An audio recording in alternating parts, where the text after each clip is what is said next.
ಜೀ ಕನ್ನಡ ವಾಹಿನಿಯಲ್ಲಿ ಪ್ರಸಾರ ಕಾಣುತ್ತಿರುವ ಅಮೃತಧಾರೆ ಧಾರಾವಾಹಿಯಲ್ಲಿ ಜೈಲು ಸೇರಿರುವ ಜಯದೇವ್ಗೆ ಜಾಮೀನು ಕೊಡಿಸಲು ಅವನ ಹಳೆ ಶತ್ರು ಶಕುನಿ ಮಾಮ ಲಕ್ಷ್ಮೀಕಾಂತ್ ಬಂದಿದ್ದಾನೆ. ಈ ಅನಿರೀಕ್ಷಿತ ಬೆಳವಣಿಗೆಯು ಇದರ ಹಿಂದೆ ಶಕುಂತಲಾ ಅಥವಾ ಗೌತಮ್ ಇರಬಹುದೇ ಎಂಬ ಅನುಮಾನಗಳನ್ನು ಹುಟ್ಟುಹಾಕಿದ್ದು, ಕಥೆಯು ಕುತೂಹಲಕಾರಿ ತಿರುವನ್ನ ಪಡೆದಿದೆ.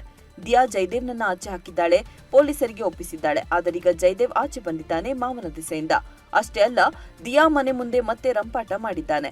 ಜಯದೇವ್ ಜೈಲು ಸೇರಿರುವ ವಿಷಯ ಶಕುಂತಲಾಗೆ ತಿಳಿದಿತ್ತು. ಪೊಲೀಸರು ಕಾಲ್ ಮಾಡಿ ವಿಷಯ ತಿಳಿಸಿದ್ರು. ಜಯದೇವ್ ಯಾರು ಎಂದು ಗೊತ್ತಿಲ್ಲ ಎಂದು ಹೇಳಿದಳು. ಈಗ ಸೋದರ ಲಕ್ಷ್ಮೀಕಾಂತ್ ಮೂಲಕ ಕೆಡಿ ಮಗನಿಗೆ ಶಕುಂತಲಾ ಜಾಮೀನು ಕೊಡಿಸಿದ್ದಾಳ ಎಂಬ ಅನುಮಾನ ವೀಕ್ಷಕರಲ್ಲಿ ಮೂಡಿದೆ. ಮತ್ತೊಂದು ಕಡೆ ಲಕ್ಷ್ಮೀಕಾಂತ್ ಮೂಲಕ ಗೌತಮ್ ಜಾಮೀನು ಕೊಡಿಸಿರುವ ಬಗ್ಗೆ ಅನುಮಾನಗಳು ವ್ಯಕ್ತವಾಗಿದೆ. ಅಮೃತಧಾರೆಯ ಹೊಸ ಎಪಿಸೋಡ್ಗಳು ಹಲವು ಕಾರಣಕ್ಕೆ ಪ್ರೇಕ್ಷಕರಲ್ಲಿ ಕುತೂಹಲವನ್ನ ಕೆರಳಿಸಿದೆ.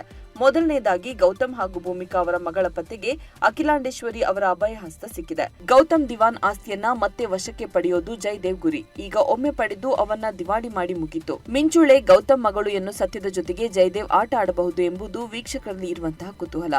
ಸ್ನೇಹಿತರೆ ನಮಸ್ತೆ. ಮಾತೃಭೂಮಿ ಸೇವಾ ಫೌಂಡೇಶನ್ ಸತತವಾಗಿ 15 ವರ್ಷಗಳಿಂದ ಸಾಮಾಜಿಕ ಕೆಲಸಗಳನ್ನ ಮಾಡ್ಕೊಂಡು ಬಂದಿದೆ. ನಮ್ಮಲ್ಲಿ ಅನಾಥ ಮಕ್ಕಳು ಮತ್ತೆ ಸೌಲಭ್ಯವಂಚಿತ ಮಕ್ಕಳಿಗೋಸ್ಕರ ವಿದ್ಯಾಭ್ಯಾಸ, ಊಟ, ವಸತಿ ಇನ್ನಿತರ ವಿಚಾರಗಳಲ್ಲಿ ಸಪೋರ್ಟ್ ಮಾಡ್ತಾ ಬರ್ತಿದ್ವಿ. ನಮ್ಮಲ್ಲಿ ಓದಂತಹ ಮಕ್ಕಳು ಇಂಜಿನಿಯರಿಂಗ್ ಒಂದು 8 ಜನ, MBBS ಒಬ್ಬರು, LLB ಒಂದು 3 ಜನ ಮಾಡಿ ಅವ್ರ ಜೀವನವನ್ನು ರೂಪಿಸ್ಕೊಂಡಿದ್ದಾರೆ. ಇನ್ನು ಈ ರೀತಿ ಇರುವಂತಹ ಅವಶ್ಯಕ ಇರುವಂತಹ ಮಕ್ಕಳಿಗೋಸ್ಕರ ಈಗ ಕೆಲವೇ ದಿನಗಳಲ್ಲಿ ನಾವು ಒಂದು ಬಿಲ್ಡಿಂಗ್ ನ ಲೋಕಾರ್ಪಣೆ ಮಾಡ್ತಿದ್ದೀವಿ.